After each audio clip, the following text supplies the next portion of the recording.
Aloha, welcome back. Today, as you can see, we have my friend Iggy out.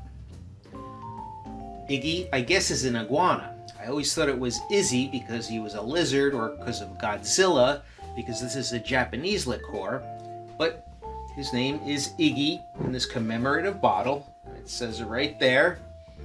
And this is in fact made in Mexico. The company, Suntory, is based in Japan, but the history is this came out in the 60s. And then they introduced it at a Saturday Night Fever wrap party. And what that is after they've done filming the movie, after many months or maybe even years, they get the whole cast and crew and directors and producers and everybody that worked on the film, and they have a big party. And it was at Studio 54 because, you know, some scenes were shot there. And at that party, they had all sorts of cocktails made with Midori. That was 1978. And then it became so popular in the 80s that they had to outsource the production to places like United States and Mexico. But it is a Japanese liqueur. It derives its flavor from the Japanese melons, 2 different types. And that's what we're going to be using today. Now, I love this stuff. This bottle is about over 25, maybe even 30 years old. I like the bottle so much that I just keep refilling it with the newer bottles when I get them. These bottles today, I mean, they're not a lot of money. They go for about 40 bucks, but it's just crazy how people are collecting bottles now. And you got to watch it out there. If you guys are whiskey lovers and you want that Pappy Van Winkle, remember, people are just buying the empty bottles for 75 bucks and they're putting good whiskey in there, I hope, but it's not Pappy Van Winkle. So you got to be very cautious about the black market. So the name of this steakhouse is Mount Fuji. We were at Mount Fuji last week. It's up across the New Jersey-New York state border, and you have to go up this long, winding hill all the way up to the top. I don't know that it's a mile, but it's pretty close to it, and then you're overlooking the host city, the mountains. It's a beautiful view. They even do weddings here. Everybody loves to come here. Mount Fuji is always a lot of fun. It's very entertaining. You have somebody come to the table, and they're chefs, but they're also entertainers, and they're singing, and they're doing the volcanic onion, which they use to light on fire with vodka. Everybody always loves the little swimming shrimp on top of the hot hibachi. My wife ordered this, and I had to recreate it for her at home. And I got a Mai Tai. And you're saying to yourself, why on earth would you get a Mai Tai that's red at a Japanese restaurant? Well, I didn't know what the color was going to be. And it's made with creme de noyau, but that is the color of creme de noyau. That's actually made from the apricot pits. Amaretto is not made from almonds either. It's made from the pits of a walnut. It just happens to have that nutty flavor that simulates almonds, and that's why they use it. But yes, you should always get a Mai Tai made with orgeat. If it doesn't say that on there, it says amaretto or anything else, don't get it.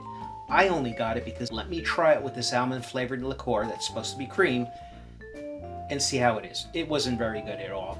I took a sip, my wife took a sip, my friend took a sip, gave it to his wife. She says it's too sweet, but she finished it. So the drink didn't go to waste, but I wasn't going to drink it.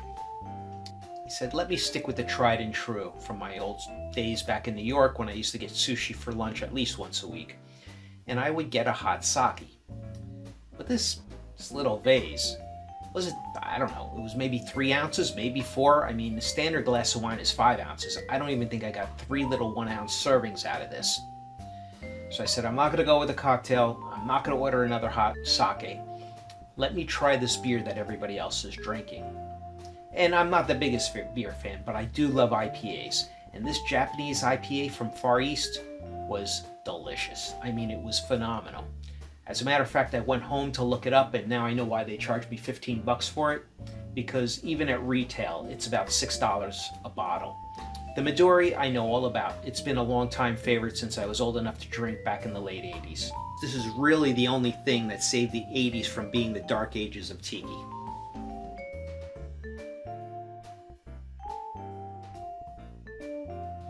Now today we are going to be using the flash blender, so I'm going to build everything in this tin here. And we're going to be using a tulip glass. Also, you sometimes mistake this for a hurricane glass. Either one of these glasses is fine.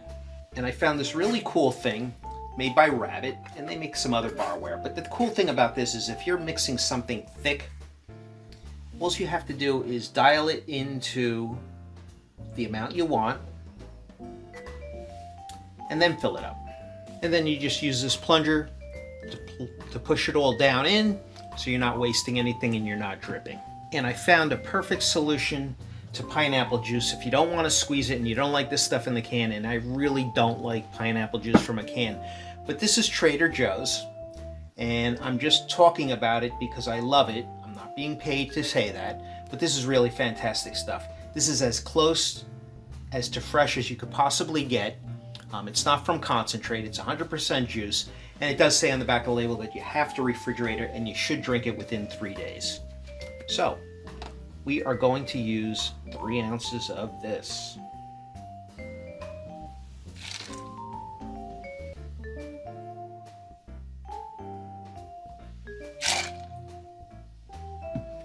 Two ounces of Midori.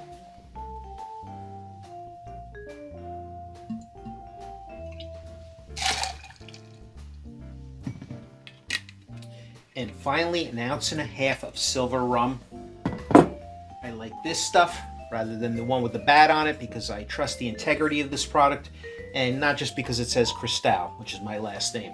I really like this because it's very mixable, it's inexpensive, and I know what's in it.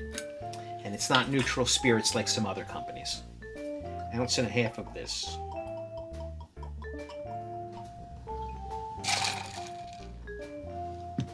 And that is it. Now I know pina coladas typically are a frozen blender drink, and this one that we got at Mount Fuji was served over the rocks. I don't think that's either way to go. I think this is best flash blended and then poured over pebble ice. So we're going to come over to the flash blender here.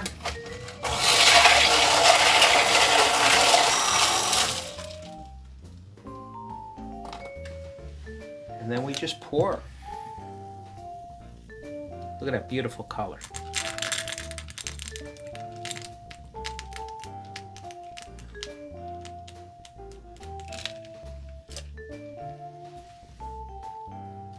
Let's get a green straw to match and give it a taste. I'm low on this stuff because I made one for my wife last night. She loved it, so this is what we've been drinking, and it's a new staple when we have people over. This is one of the new go-to drinks on our menu.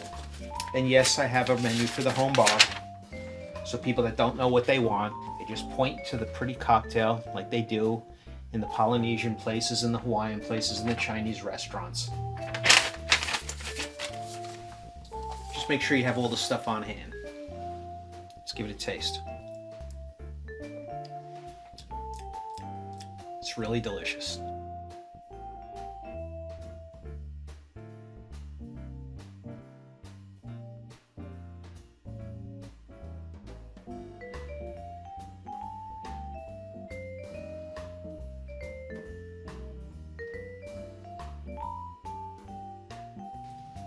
There you have it. Mount Fuji, the Midori Colada, and a throwback from the 80s, which is really delicious. This is really the only thing that saved the 80s from being the dark ages of Tiki. Till next time, mahalo, cheers, and sayonara.